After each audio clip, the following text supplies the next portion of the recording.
You're listening to the ESO Network, your station for all things geek. It's time for the DragonCon Report, your go-to show for both newbies and seasoned pros gearing up for the annual Downtown Atlanta Convention, with interviews, expert advice, and all the latest updates straight from the dragon's mouth and fans themselves. Stay tuned, you might just uncover something unexpected. Howdy, and welcome to the 6th episode of the 2025 DragonCon Report. We're about 2 months away from DragonCon 2025. Oh my goodness, saying that out loud just puts me in fear, all kinds of fear. I'm almost paralyzed. I'm your host, Mike Gordon, and I'm pleased to introduce you to the rest of our station crew, starting, of course, with Jen. Hello, everybody. You're looking very Trekkish today. Indeed, indeed. Final Frontierish, yes. We also have, is Channing with us? We'll see. Can he hear us? Is Channing in the room? Yes. Channing is here, and he can hear us. Yes. It's awesome. Everything was working fine right before we hit record. Yes, I'm here, and in honor of Trek, I'm wearing my red shirt, so maybe I jinxed myself. Yeah. Oh man. Yeah, we'll see if I make it through the episode. Okay. Well, we will be pleased to be joined by Joe Campbell, who, aka the emissary from the Trek Track, later on in the show. The DragonCon Report is an unofficial podcast of the con. We are not and never have been officially connected with DragonCon. For all the official news, we strongly recommend checking out the official site and social media outlets. Have they done a town hall meeting in a while? I don't think so. No. No, they haven't. It seems like that's going to start up pretty soon. It feels like that should be happening. We're a proud member of the ESO Network. On the ESOnetwork.com page, there's a direct link to our TeePublic store filled with all kinds of cool swag, including a very cool design for the DragonCon Report podcast.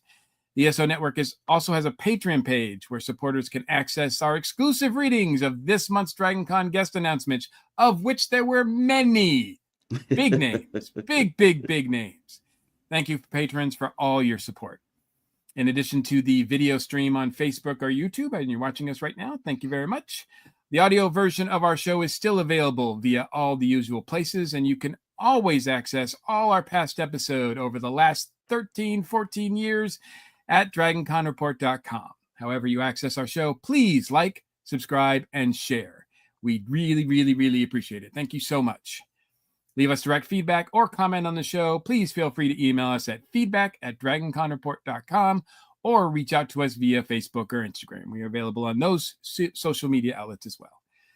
Now it's time for some news and notes. And the prices went up, everybody. DragonCon, which is happening August 28th through September 1st, of course. The 5-day memberships went up on 6/14 last month, or a couple weeks ago, actually. And they are $175 now. $175, still a bargain. And they will probably go up at least one more time before con. Look for that probably at the beginning of August when they put out or release single day memberships. So we'll have more on that when we get it, but right now we don't have that specific information. So right now, don't take the chance, man. Just get them now. $175. Yeah, it's not getting any cheaper. No. And as far as guest applications, band applications, fan club applications, all those applications are now closed. So if you want to be part of the con, there's still chances that you can do it, but get your membership because that'll ensure that you can be there with a badge. Exactly. And coming from the DragonCon Disability Services, we've got an update.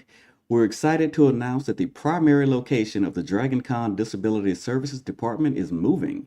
As you may have noticed, DCDS has outgrown the space we previously held in the Cortland Grand Lobby, so we will now occupy our own dedicated space just a few feet away in the southern section of the Capitol Ballroom. The space will be easily accessible down the Atlanta hallway on the opposite side of the lobby from our previous location. If this sounds confusing, yes it does, don't worry, we will have plenty of signage to help you find your way. The same services you've experienced will still be provided, just in a new, larger space to continue to improve the overall disability services experience at DragonCon. If you have any questions about this or anything else, feel free to reach out to the Disability Services Department. I'm glad they're getting some more space. They're doing the Lord's work. They're helping people out. So good on them. Indeed. Calling all DragonCon volunteers, the DragonCon Highland Life South Blood Drive is looking for passionate, friendly, and fun folks to help run the largest fan-run blood drive in the country.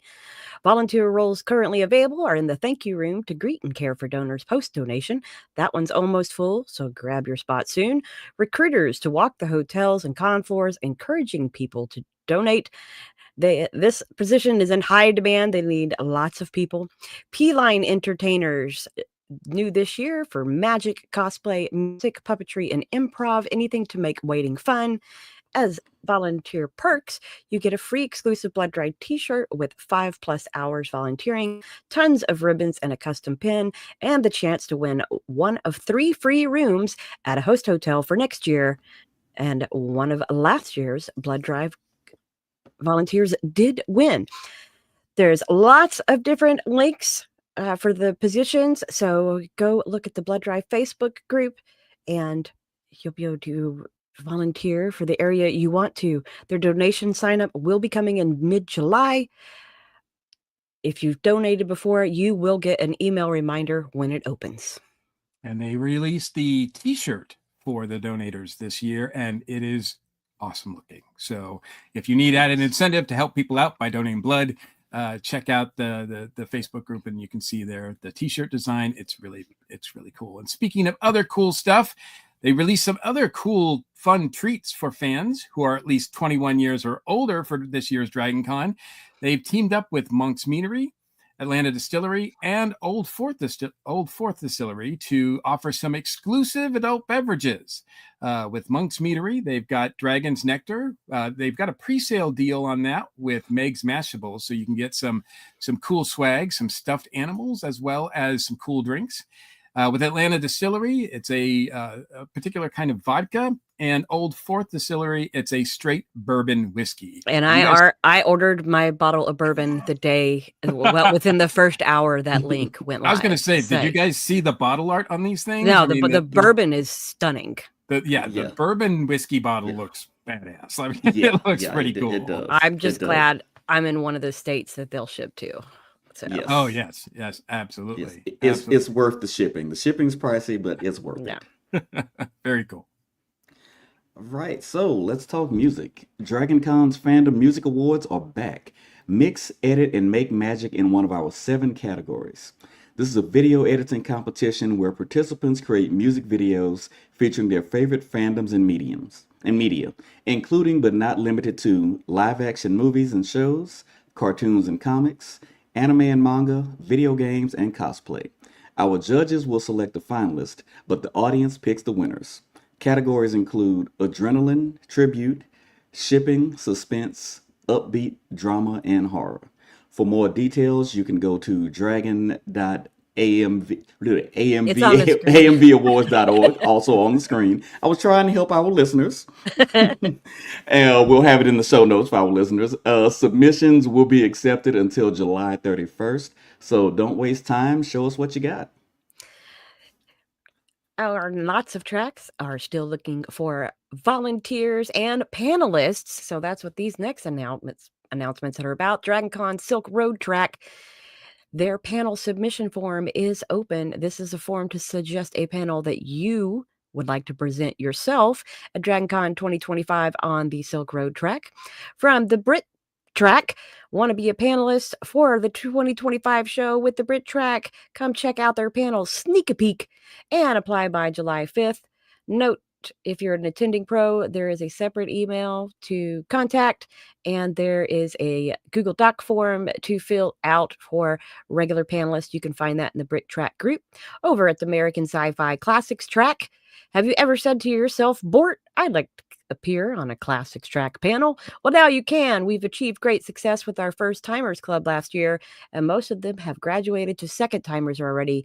When, not if. If you'd like to be on a Classics Track panel live at DragonCon, note your interest in the comment thread on that post in the DragonCon American Sci-Fi Classics Track Facebook group. And over at the DragonCon Theater Lovers, their panelists at Con form is now live. You got to fill it out nope, it's already passed. Mike It's put already me passed. notes Ah. that have already expired. Oh man, my bad. Well, the form had to be filled out no later than Friday, the June 20th, but you might they might still have some room. If so, head over to the DragonCon Theater Lovers group, and don't forget they are not an official track; they're an unofficial fan community. We are working with official tracks to facilitate theater programming. Therefore, they are limited to the scopes of each track's programming. Missed it by that much. That much. Only a couple days. But and those are just the ones we know about. Like, if you are still interested in participating in any track, please reach out to them on their Facebook or social medias and reach out to them, because those are only the ones that we know about. I'm sure all tracks are still looking for folks as well to participate. So same thing for volunteers. Absolutely. Yeah. And as we mentioned at the beginning of the show, there's been a ton of guest announcements. Cast members from Star Trek, Arrow, Ghost Hunters, Once Upon a Time, Psych, and so many more have been announced. So a detailed list will be available by us via the ESO Patreon. So. Or you can go to the guest page on dragoncon.org. I mean, you can, but what fun is that? I mean, What's the fun in that? You can't drink to a list online. Yeah. I mean, you can, but it's not as fun. Yeah. That's just sad. That's just sad. Yeah. So, all right. So that's it for news and notes. And we're going to take a quick break, and then we're going to come back and beam aboard Joe Campbell.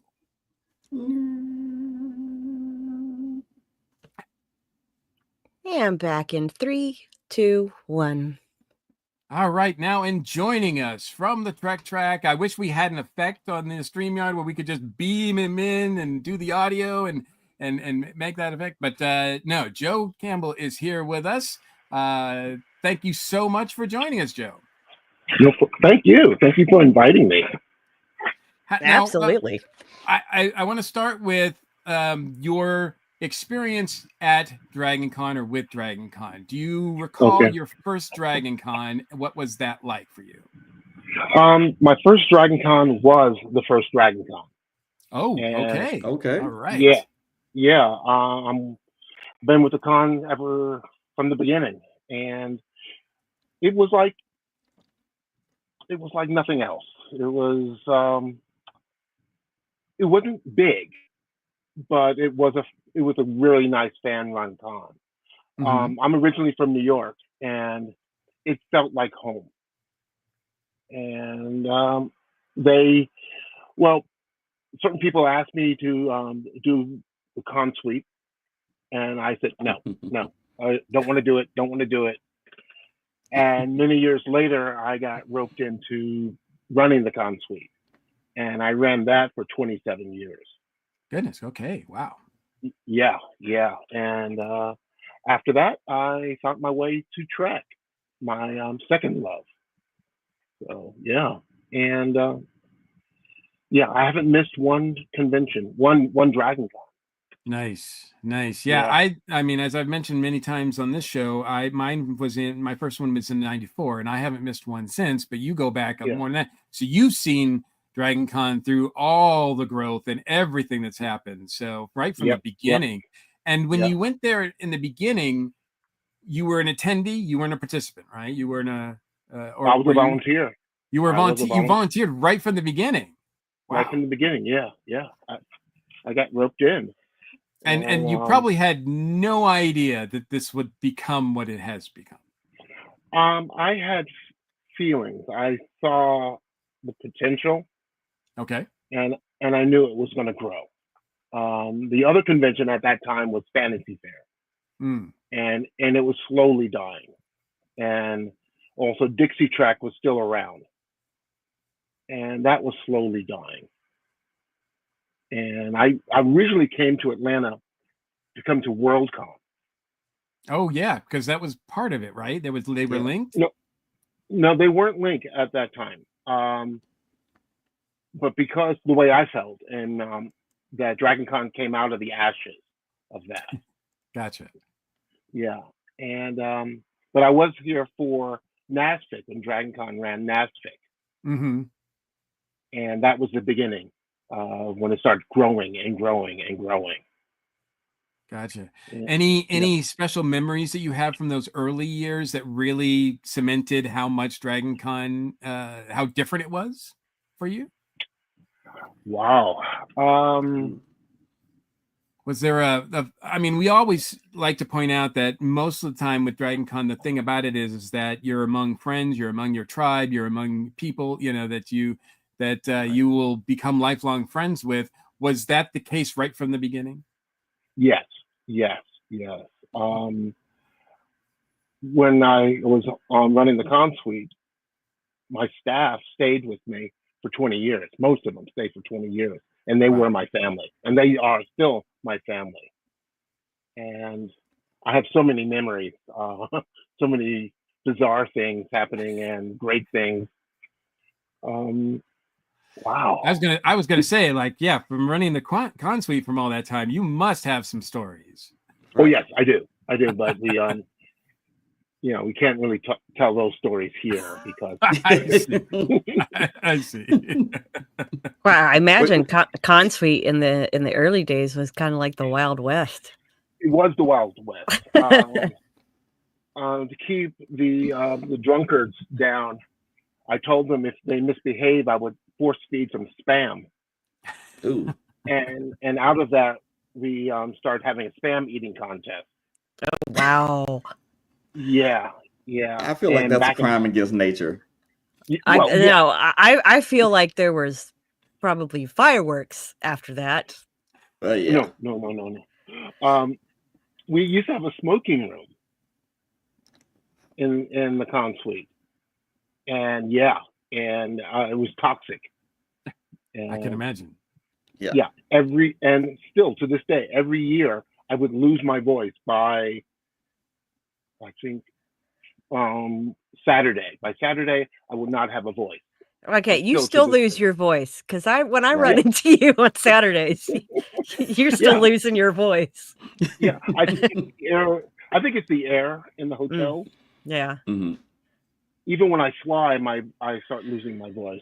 Well, because I mean, Trek Track is in the, as everybody lovingly calls, the basement of the Hilton, or as I like to say, where all the AC is.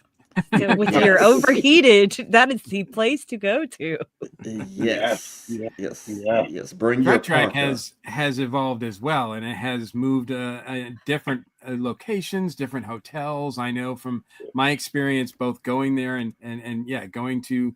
I don't think have I been on a Trek Track panel? I think I actually have in the past. Yeah. So, but that's been I mean, there's always good vibes there. Yeah, I love the new location, or the location we're at now at the Hilton. It's perfect. When we were at the Merchandise Mart, that was awful. Oh yes. Yeah. And then and I think I remember going to some panels in the Sheridan, formerly the Sheridan, right? It's the Sheridan. So it was there for a little while as well, but and they still host the Miss Star Trek Universe pageant.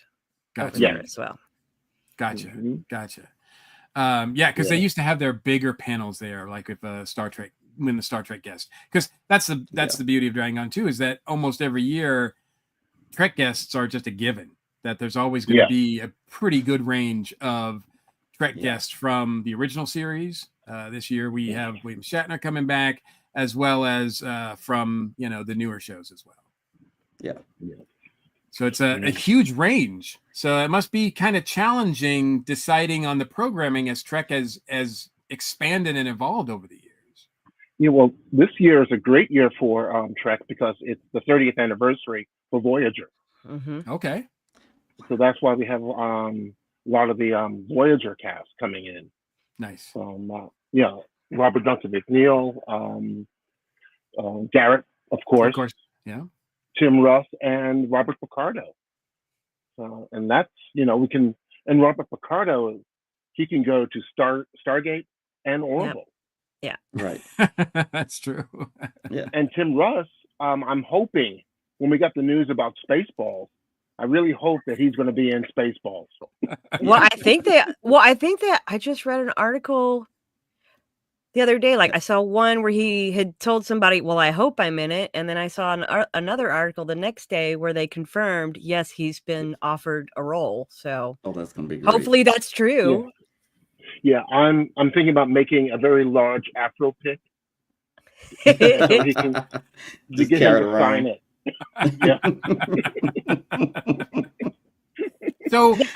So let's go back a little bit. You said that, you got involved with the Trek track because Trek has been a love of yours for most of your life. Tell us about that journey. When did Star Trek become something for you to embrace? Wow. Okay. I've been a Trek fan since day one, since the show started. I was only 6 years old at the time. My sister took me to a convention in New York, in Manhattan, and dropped me off. And left back me when there. you could do that sort of thing, right? Yeah. Wait, but when you were dropped you off when you were 6? No, when I was 10.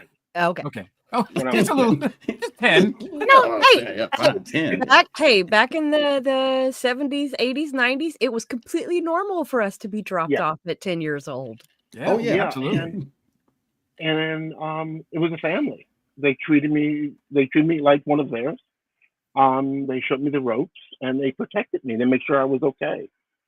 And I've been doing Trek all my life.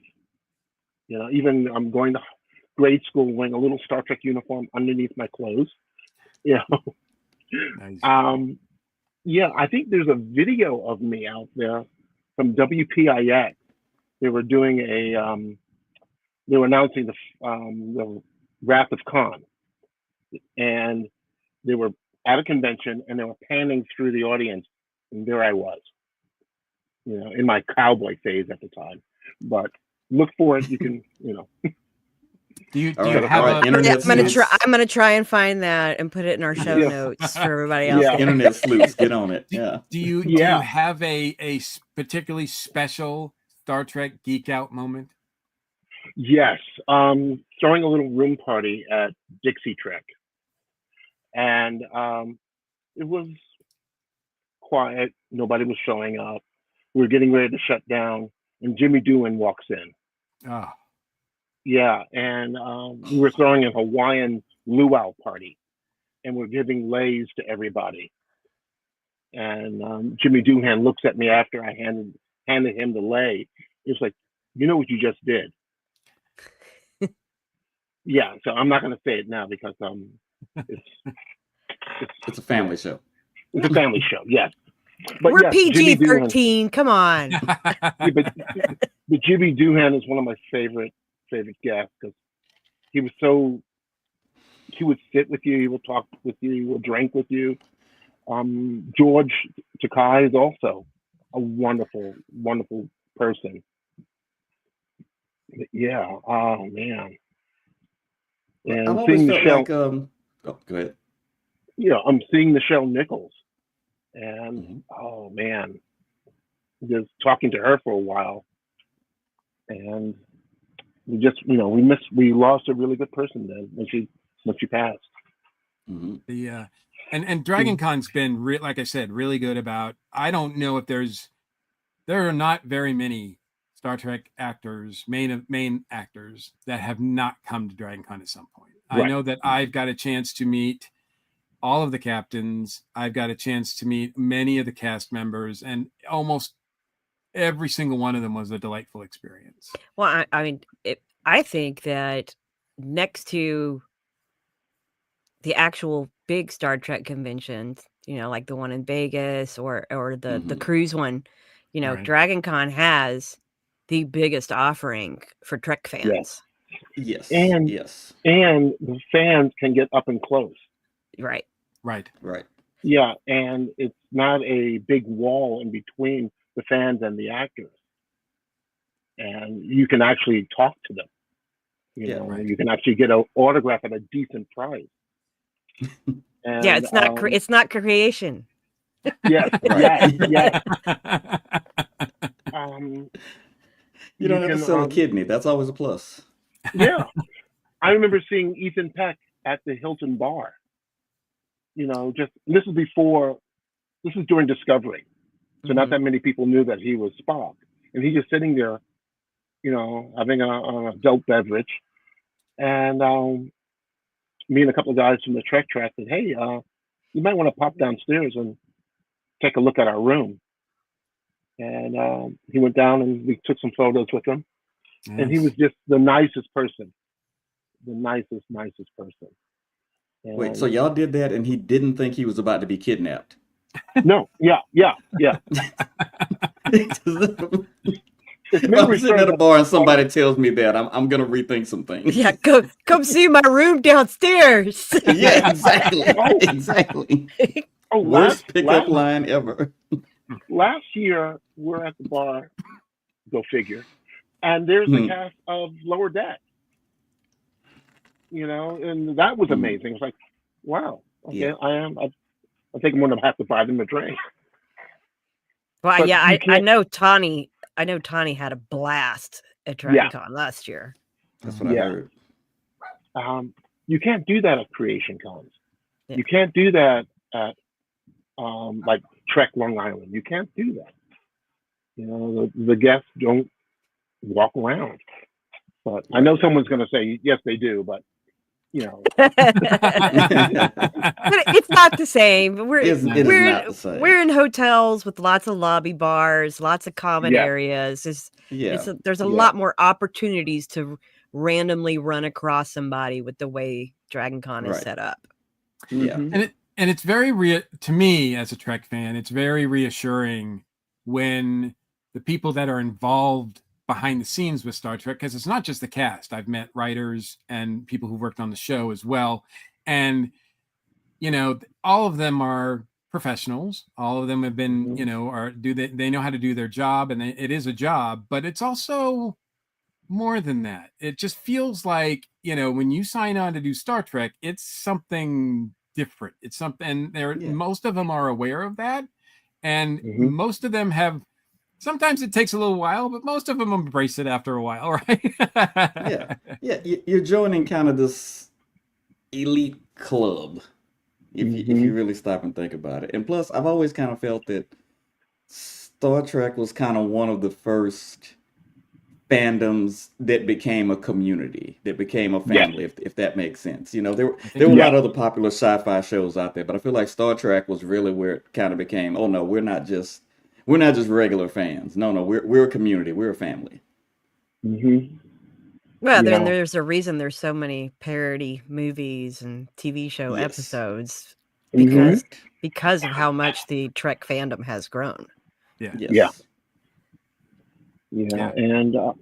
And it makes you think.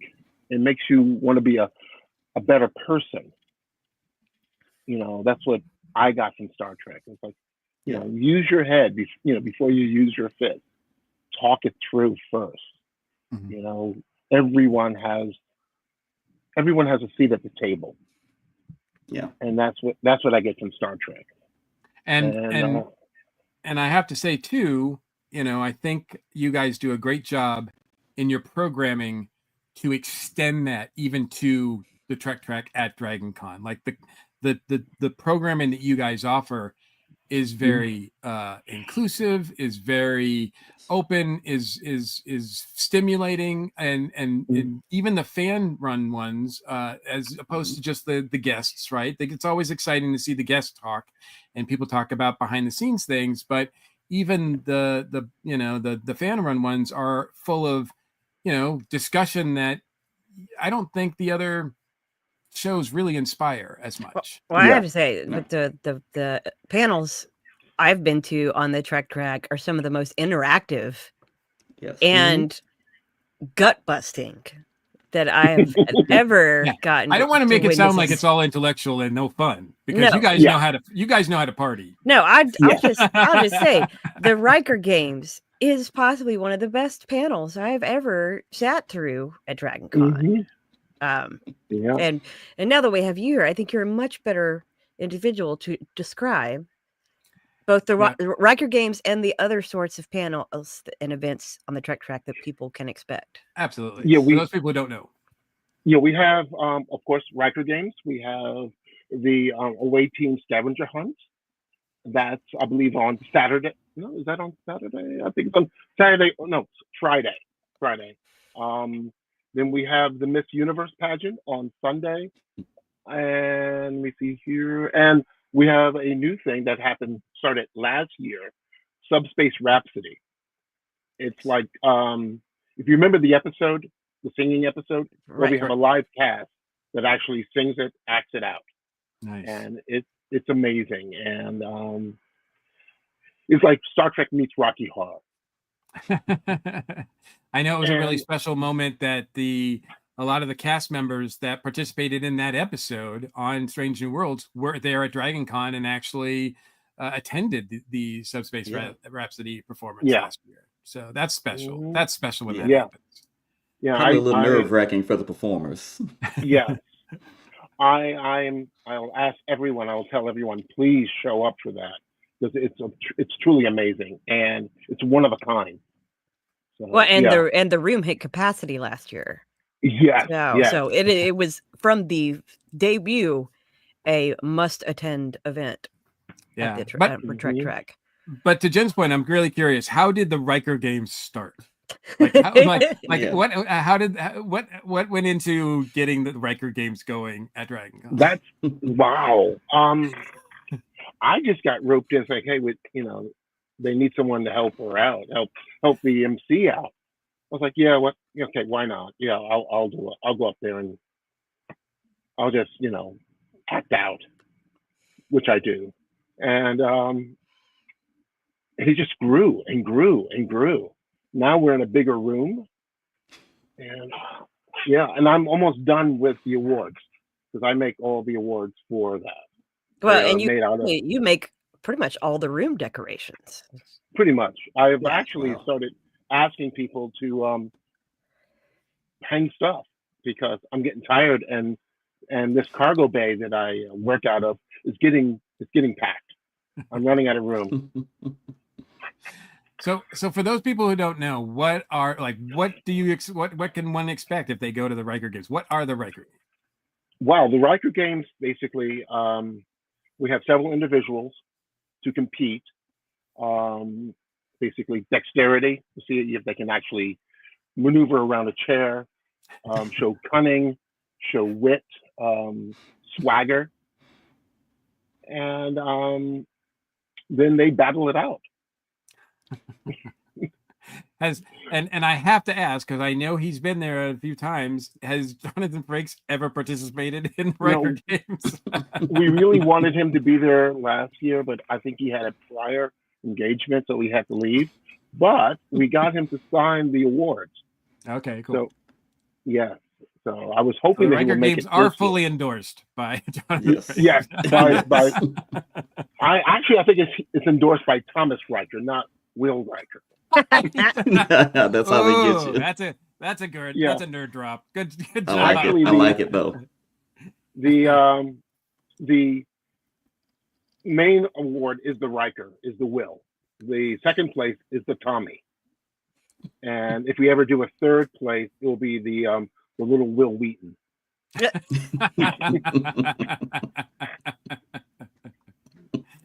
Well, very exciting. All right, is there anything that new that you're? I don't know if you want to spoil it, but are you working on anything new for programming this year? Well, I don't do the programming. That's Leo. And, okay. I just decorate and act out.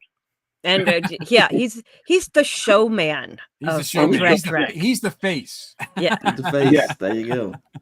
Mm-hmm. He's the face. Yeah. So Joe, I got to put you on the spot here. You can't talk to a Star Trek person without asking, who's your favorite captain? Ooh. Wow. My favorite captain. Okay, yeah, my favorite captain is T.J. Esteban, captain of the USS Grissom. Wow. Okay. Okay. Okay. Not a traditional choice. I respect it. Why? Because he didn't want to take chances. That's about it. And yes, he did die, but yet he,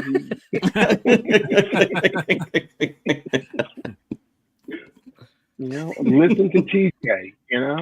All right, who's your favorite number 2? My favorite number 2. Wow.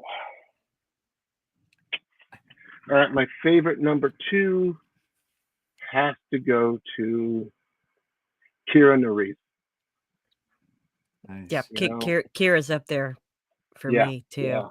Okay, solid Mhm. picks. Yeah. My favorite engineer is O'Brien. Oh, well, that goes without saying.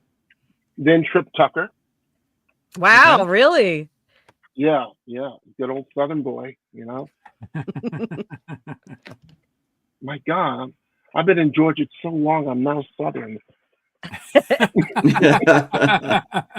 It happens. I'm It happens. I now have cravings for catfish. That's just a sign of good taste. I'm sorry. Yeah, Yeah. My favorite doctor. Wow. It's not the EMH. I'm sorry. Robert Picardo's going to be here, I know. I liked him in China Beach as a doctor. Oh, deep cut. Yeah. Deep cut. My favorite doctor is Nurse Ogawa. Oh, Okay. Deep dives. yeah, you're going for some deep cuts there. I like it. That's the sign of a true fan. I like it. It is. Absolutely it is. Let's jump back to the decorations you make. I've talked to you a little bit about it in the past, but for those who haven't been down to the Trek room, there really is. There's art pieces, there's emblems, there's blown up as in larger scale badges all over the wall, all over the room. What are you using to make these? Is it a laser printer? Is it a 3D printer? Are you designing yourself in a program, then printing? Black magic. We don't call it black magic anymore. It's just magic. It's just magic. Magic. After the whole 1960s thing, we call it urban magic. Urban magic. I like that. All right. Wow. Right now, I'm getting out of my metal phase. Okay. So pretty much everything I make is in metal. Rock on. If you can see behind me, several of those pieces are made out of metal, and I've added 3D printed items to it. For a while there, I was in a cloth phase, so I was die subbing a lot of stuff. Professionally, I'm a sign maker and a brander. And that's what I do for a living, and I have been for my entire adult life. And if I get something in my head, like if I see the Prodigy logo, it's like, wow, I really want to make that large. So I will either 3D print it or use a CNC and cut it out of metal, then bend it in shape. So yeah, my favorite piece. Seems like you're making something almost every week. Every day I'm making something. Right now, behind me, I'm working on a 2-foot wide Voyager. Oh wow! Yeah, and for Dragon, the little Trek group that I am part of, the USS Terminus, we're thinking about either building a transporter or doing pop-up banners for this year. And if we do pop-up banners, it'll be the main cast of Voyager, and we'll just do like bios of each person, because it's getting hard and I'm running out of space, for all these big heavy metal signs. Well, I was gonna say, where are you gonna put a transporter? Right. Yeah, we were thinking about that. I was like, yeah, but we can make a transporter. I was like, where are we gonna put it? My wife right now, is upset because there's no room in the house. Now, if you could make a working transporter. No.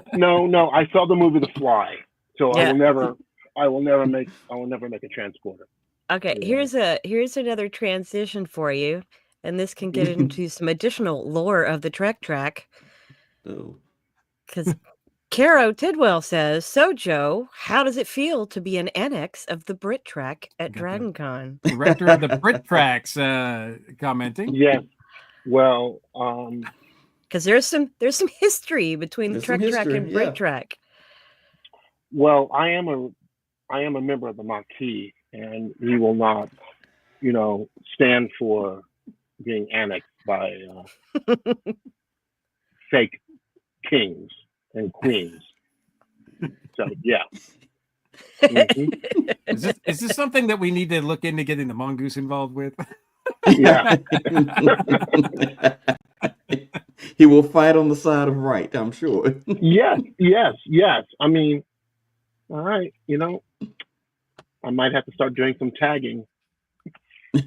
Well, Joe, I wanted to ask you too, because I have seen you at various other conventions locally, and I know that your fandom it runs stronger than more than just Trek, right? You're involved with a lot of different groups as well, right? Or fandoms? Yes. Wow.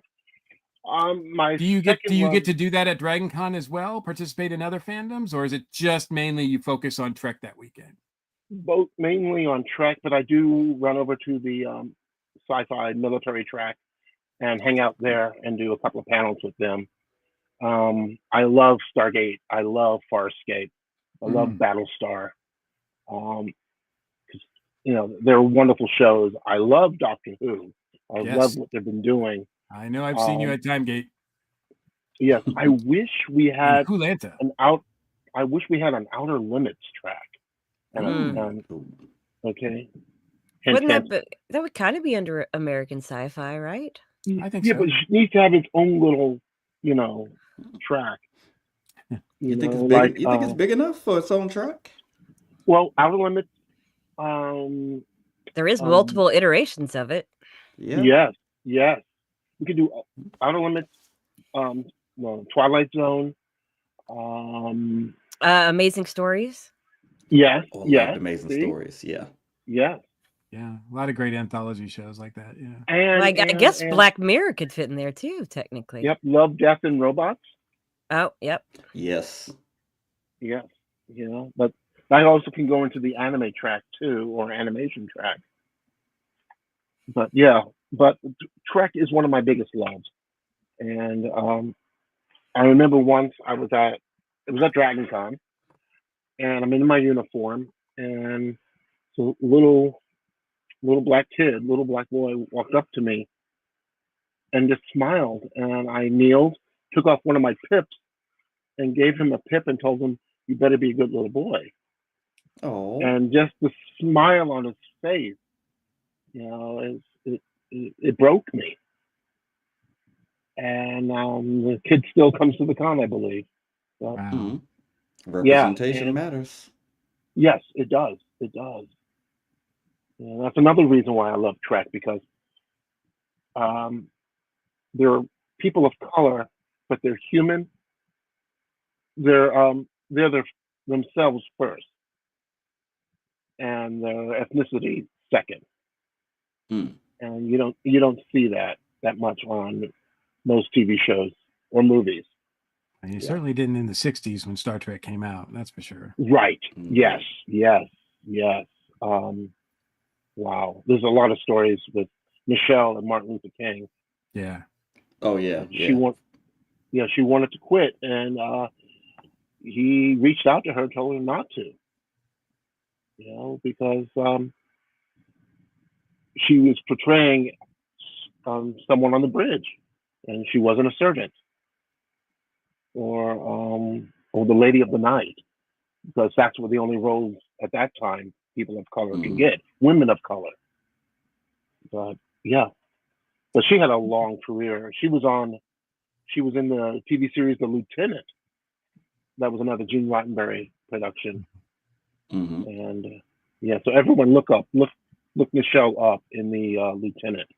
Absolutely. Great Joe, would you say in your experience being a Star Trek fan and that particular fandom, have you seen it grow in diversity as well over the years?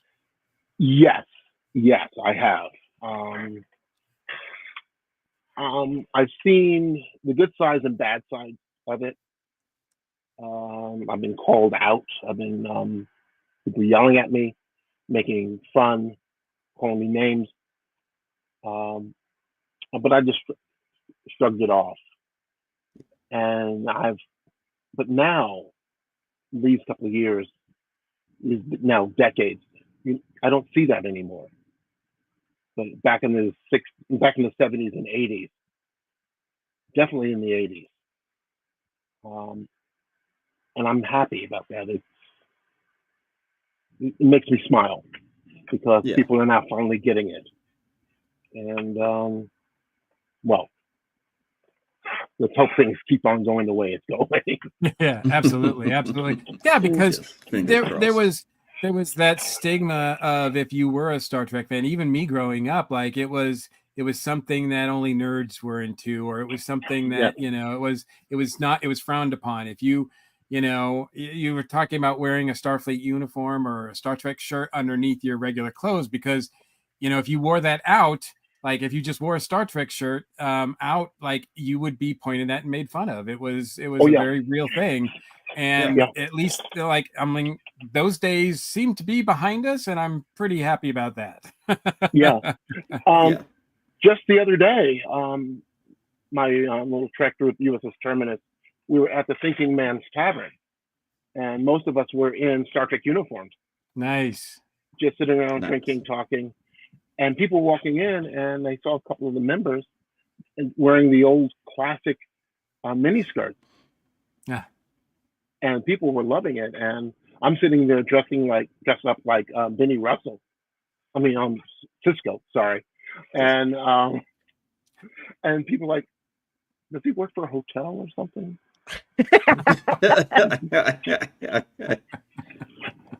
Well, But yeah, I definitely, yeah, go ahead.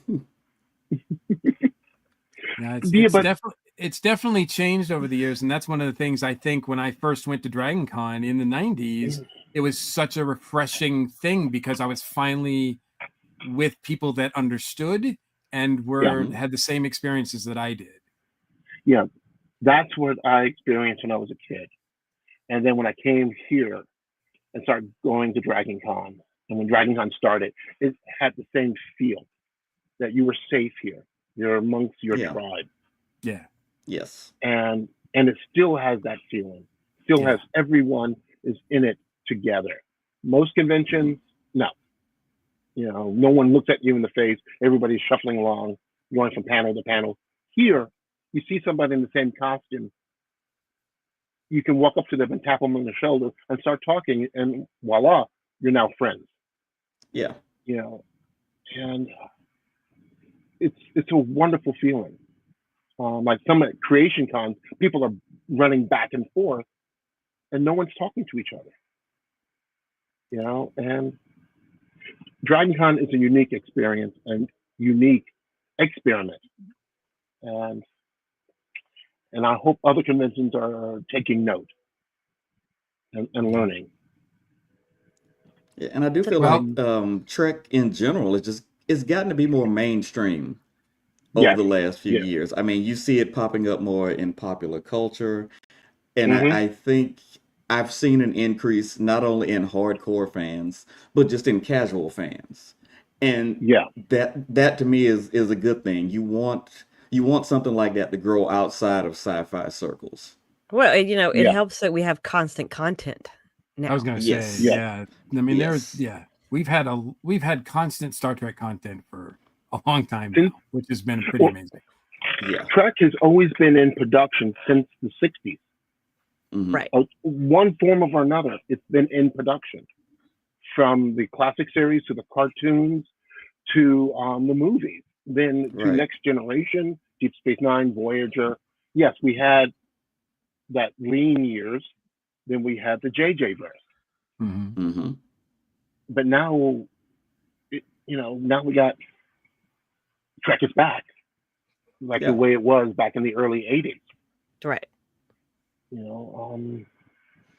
and I and just love it. one series ends and they announce a new one coming down the Yeah. pipeline. And it's not a Yep. matter of like, yeah, your favorite characters might not have their own main series, but that doesn't mean you won't see them again down the line. I mean, look how we Yeah.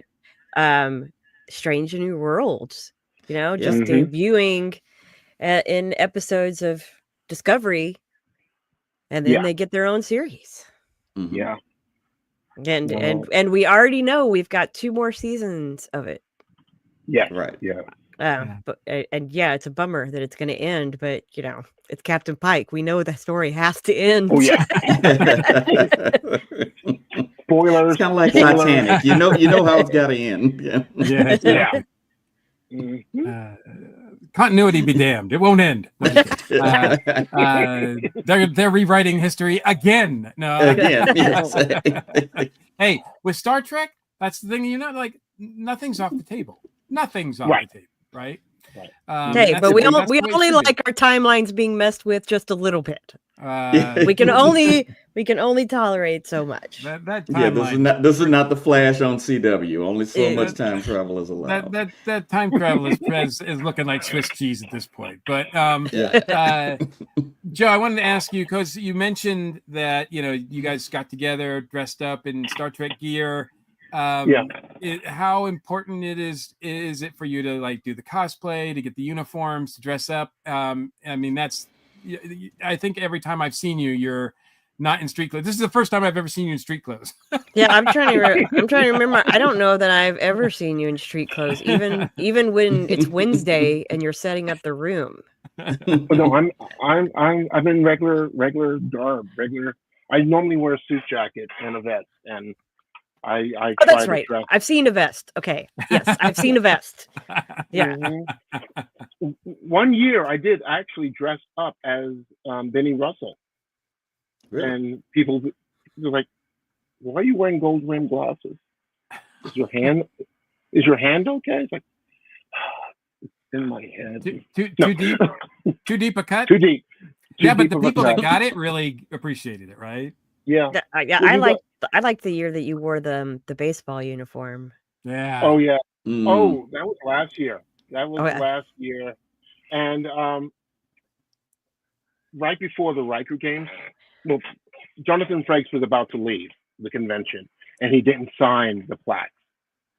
So I had to rush to my hotel room, get the plaques, then rush back and get him to sign it.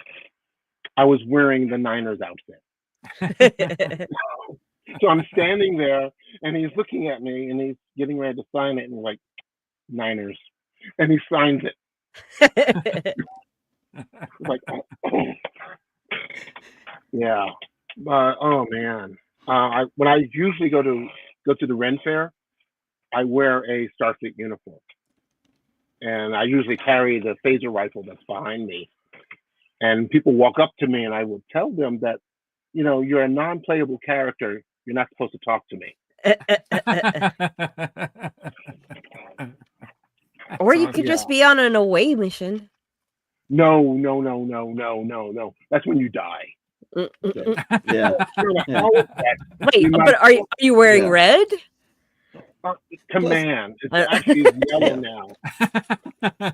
Plus, wouldn't that violate the Prime Directive? I mean, if you found this primitive society and you just go walking around with your guns. What's that word you said? What was that you said? The Prime Directive? Prime what is that? Is that like a sandwich? Oh, you're from the Captain Kirk era. Okay. Prime Directive. Prime. Is that like prime rib? Prime, oh, yes, I'll have some of that, please. You only get in trouble if you report it. Do you have any particular outfits that you're working on, or dream outfits for you that you would like to wear? I think my last costume, when I stopped doing cosplay, I want to do a Blackadder Klingon. Oh, okay. Yes. A little mashup there. Do an Edmund Blackadder and have a Romulan as my Boldrick. And yes, that would be it. But right now, I'm working on the Strange New World Monster Maroon Mm. uniform, Hmm. and wow, I would love to make a screen accurate Picard uniform. Thank you. Prime suggestions. Yes, yes. And do you make all the uniforms yourself? I used to make all my uniforms, but I discovered that if I go out and buy it from um, China, it's they're, it's cheaper to buy the uniforms because um, a bolt. Well, it will cost me like about $200 to $300 Yeah, I was just gonna for say material. I know the one person who has the screen accurate colored fabric Hmm. Oh, made like with the exact material that all the screen used uniforms are made from. Yeah, that ain't cheap per yard. Oh no, I no. I made a uniform, a next gen two-piece wool uniform. It was screen accurate, the right color. It was Uh-huh. the beret color. I was out at Ren Fair, and I was well with the sun. I was Oh, wearing fuchsia. Mm. yeah, Yeah. So But that's if also brutal. anybody, wool, yeah, wool yeah. and Wool. heat. Yeah. Hey, the way it falls on the body, you know. Sometimes style takes precedent. I get it. Well, Yes, it's the same yes, as yes. like I even with the polyester, I have a few that were made out of polyester, and I can't even Mm, take the heat of the polyester. Like no. when I was in high school, I made Uhura's outfit, Hmm. and I ended up going with a thin flannel blend, Yeah. like a lightweight cotton flannel blend. And I was like, look, it's the right color. That's all I care about. I can wear Yeah. this if it's cold, but I can also wear it if it's hot and not Hmm. itch and not sweat. And that was in Houston, where, Wow. we have the twice as much as humidity as Atlanta. Uh, Hmm. and every costume I've made since then when I'm doing Trek, it's like I care about the color. Yes. Right. I more than I care about having the right fabric. I don't want to have sweat circles. I Hmm. want to be able to wear it for longer than an hour. And even like this, this Hmm. is Hmm. this is made by Elhofer Designs, and it's knit. It's like it's a Yeah. sweater knit, but it's lightweight and it's cotton. So I can wear that in Texas. Talking about That's kind of colors, important. um, I was at Gale K Fabric, and that's a great little fabric shop here in Atlanta. And I'm just walking through because I needed some buttons for a vest, and I saw the right mustard fabric for support and engineering uniforms. And I was like, "Do I need? I don't need to buy it. I'm not making that uniform." So I walked out with 10 yards, and I'm like, Yeah, but one day, there's no guarantee it would be there when you were I ready know, to make it. I know, I know, I Yeah. know. The one year when I stepped down from the con suite, and I was over in signage. I was wearing the mustard uniform. So I got out of the command uniform and I put the mustard uniform on. And it didn't feel right. It didn't feel right. But at one point, I was making all my uniforms. But if you see me wearing a TNG or Voyager style uniform, those are the ones I make. Gotcha. Okay. Is it And always? Do you always stick with the humanoid characters, or have you dabbled in any sort of makeup or no, Klingon no, outfit or no, no. anything like that? No, I'm not going to. No, no, I'm not putting anything on my face. No. No, no spoons on my forehead. No, no, no.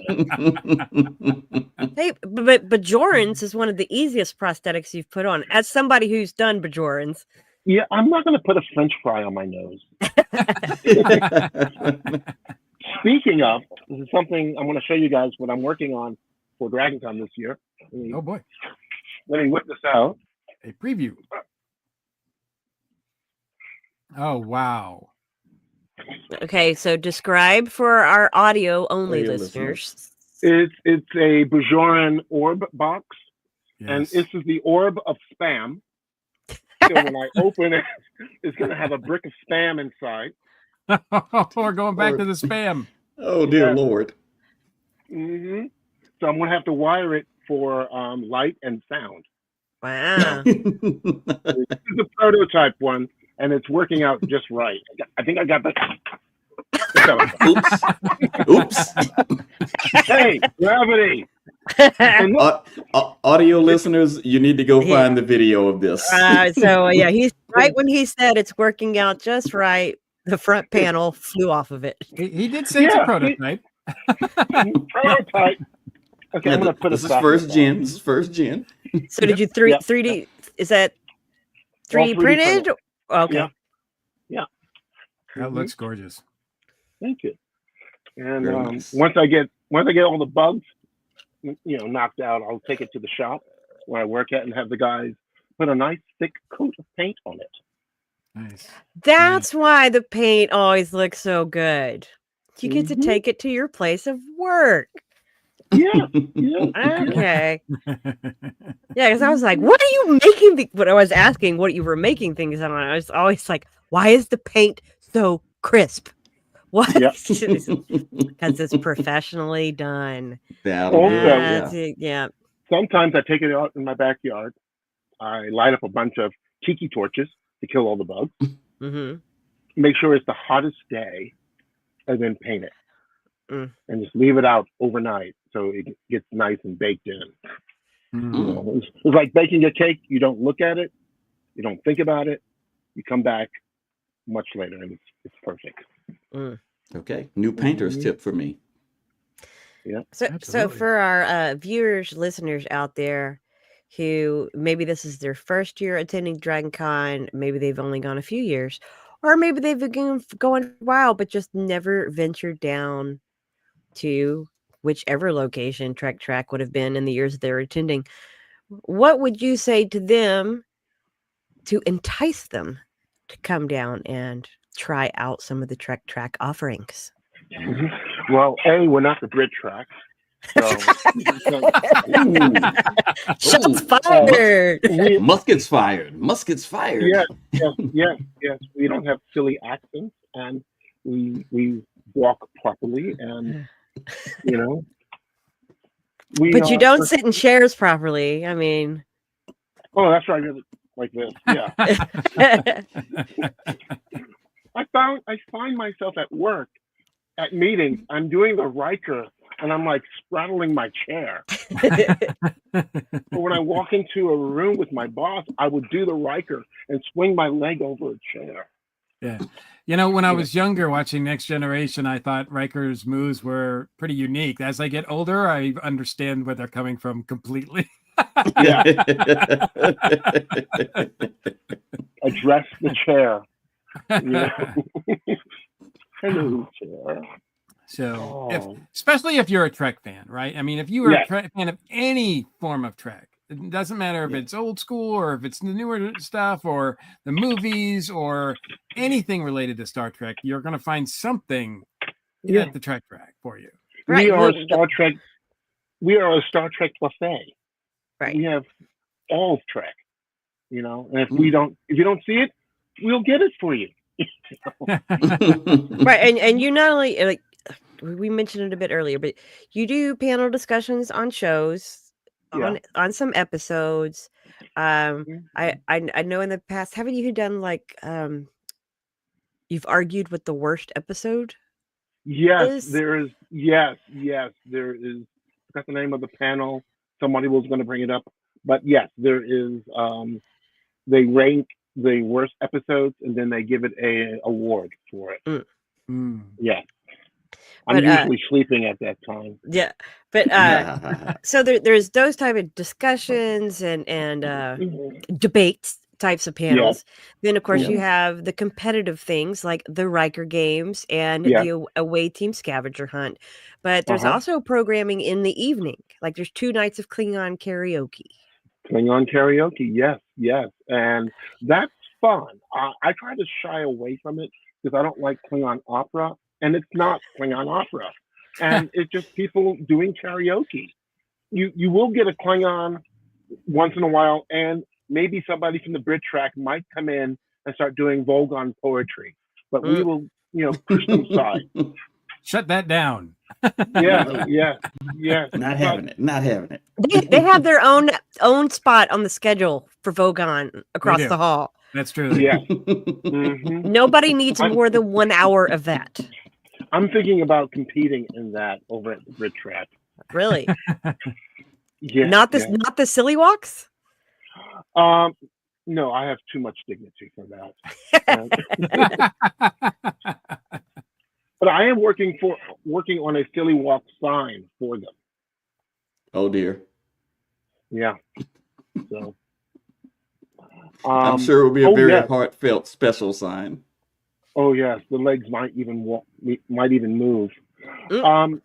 We are doing something special this year because we lost Peter David this year. Right. Yeah.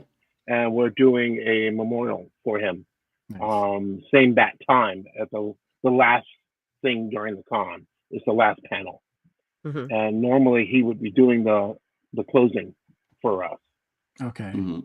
But since he's passed, we're gonna have a nice little memorial for him this year. And so that would be that would be Monday. Monday, con? Right? Yeah. Okay. Monday con. Mm-hmm. And the neat thing about our track is once a panel is done, you can still talk to the volunteers, and we'll still have like little debates and still talking about the episodes and stuff. And we'll go into the hallway, and it's really neat because we some people that I've talked to actually the following year would actually volunteer and be part of us. Nice. Speaking of volunteers, we did have somebody ask in the comments, do you know if Trek Track still needs volunteers for this year? Not at the present time, but if we go to war with the Brit Track, we might lose a couple of people. So, so we might have to Shanghai a couple of people to help us our little ongoing war. So if people are interested in being panelists, participating in panels, or getting involved in the programming, do you know where they need to go to? Direct all your queries to trektrack@dragoncon.org. Oh, here we go. No, this is your Facebook group. Yeah, there is also a Trek Track Facebook group. Yeah. And the person you want to talk to is Leo. He does programming, and he's the second in the Trek Track. And Garrett Wang is number one. Number one. No, he's not really number one. He really did get a promotion. After all these years. Finally. Forever ensign. Still one of my favorite episodes of Lower Decks. Yes. Yeah. Yeah. And before we get out of here, is there anything else? I know because you said you had some notes. Is there anything we haven't touched on? You wanted to make sure that people know about Trek Track? Yes. The Trek Track, the Riker Games is on Sunday, along with the pageant, which is the Miss Universe pageant. So I'm not sure. Well, I think you can still sign up for that. And Saturday is the scavenger hunt. And do people still meet at the Cortland Pool for that? I believe or they do the results at the. I know one part of it is at the Cortland Pool. Yeah. I try to hide. Oh, here we go. No, yeah. We're just shouting out the Subspace Rhapsody show again. Yeah. And if anyone wants to sign up to be a security officer for Trek Track and our holy war against the Brit Track, find me, and we will sign you up, and we will take that castle. Oh, here's a little shout out for Garrett. Heather just commented she went to a con last weekend. Garrett was a guest. She got in the elevator and he was talking to another guest about DragonCon, and she had to join in too. Nice. Wonderful. Good So, things. And she added good things, of course. So, Good things. Of Yes. course, Yeah. of course. which convention was it? Heather, which there convention were were a you few at? cons last weekend, but I'm not sure what Garrett was Yeah, at. several. Well, I know Yeah. Comic Palooza was last weekend. Mm-hmm. I can't remember. We'll give her a chance to answer. Absolutely. Just before we get out of here, while we're waiting for that answer, Stan is commenting. It's a lot of info to throw on the screen. So we just want to bring up, if you're still looking for rooms and willing to pay a little bit higher costs, Marriott Marquis has opened full rate rooms at rack rate. They start at $500 a night plus taxes and fees. Payment in full due at the time of booking. And I do know plenty of people who do that. The Hilton also has full rate rooms open. You have to search for 5 or 6 nights with a Wednesday arrival day. Okay, here we go. Redefined Heather nights. said she was at SoonerCon in Norman, Oklahoma. Oh, wow. Okay. Shout out to the Sooners. All right. Yeah. Oh, Well, Hey, very Joe, quick cool, question. Joe. Yes. Yeah. Oh. I am going to ask the masses. If you've seen the artwork that I have done at the show, if there's a certain piece that you want me to make, or a certain area of Trek, a certain type of Trek, or a different show, let me know. Like, You know. make. Are you talking about commissions? Yeah, I was gonna say commissions. No. For No, not display. commission. Because I was about to say for you are gonna No, be no commission. inundated. No. yeah. Yeah, No that is a commission. can of worms. Yeah, No right. commission. Because I'm running out of ideas. Okay, So so for gotcha. display pieces for For the track display room. purposes. Right. Okay. Got it. right, yes. But I am thinking about bringing back Tuvix, the Tuvix Memorial. Oh, okay. Because, yeah, and Oh, hopefully and next year. people have also asked if there will be tribbles. Yep. No, because you have no. What if you bring the tribbles to the Brit Track room? Yes. Well, Don't start no tribble, won't be no tribble. That's a shirt. we'll That's a shirt. we might feed them some pistachios and just wrap them up in the room. Well, Joe, thank you so much for spending some time with us. Thank you for your, over 2 decades of service in the con suite and all that you do for the Trek Track and all that you do for DragonCon. I'm not surprised that you've been there since day one. And so it's been an amazing journey. Look forward to seeing you there again, sir. I look forward to my yearly hugs. Oh, I'm gonna have ribbons for you. I always like have little ribbons for you. So Oh, yeah. Oh, And we got makes the me happy. information. We got the information there for how people can find out more about the Trek Track. and what's it will going on be there. it will be in the show notes as well. Awesome. okay. I'll see you guys All on Oh wait, Wednesday of the con. don't jump out yet. We are, Oh. we are drawing a close to this episode of the 2025 DragonCon Report. Again, thank you, Joe, for all your time with us. Big shout out to our station crew. Thank you, Channing.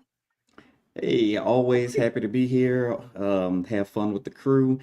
You can find me on Blue Sky if you want to follow me. I am coming down from a major G.I. Joe high. Shout out to Joe Fest in Augusta. Ooh. My wallet will need some time to recover, but it was worth it. Also, be sure to check out my group, Black Geeks of DragonCon. We are not a protest, we're a party, and we're just highlighting some of the diversity at DragonCon. Awesome. Awesome. And thank you, of course, Jen, for working your magic on both sides of the webcam. Indeed. And yeah, just to point out, because I've had people message before saying it looks like I'm not interested in what's happening on the screen because I keep looking in every direction, but right directly.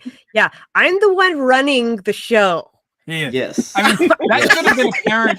That should have been apparent after the last time when she wasn't here. Yeah, so Correct.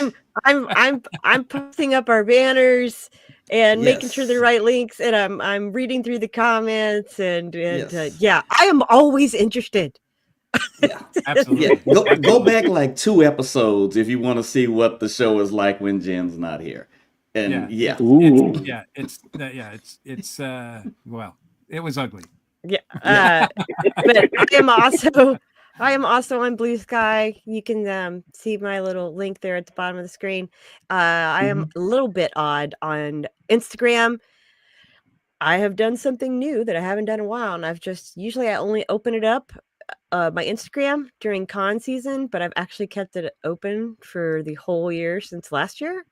And people have behaved themselves. So for right now, I'm going to go ahead and just leave it open since we're about to be at the next con. So, follow me there, but behave. And you can also find me at the Dragon Con Parties, Meetups, and More group that I started and run with my friends. We have a Discord as well. And don't forget to check out the ESO Patreon, where we'll be hopefully not butchering guest names this month and every month. That's kind of our thing, though, Jen. That's kind of, we don't do it on purpose. We don't do it on purpose. It just comes naturally to us. And I don't on purpose correct Mike and Channing's pronunciation, but it happens. And we thank you for it. We try to cover all we can with these shows, so to keep up with the latest news, please check out the official Dragon Con website. All the tracks have social media outlets.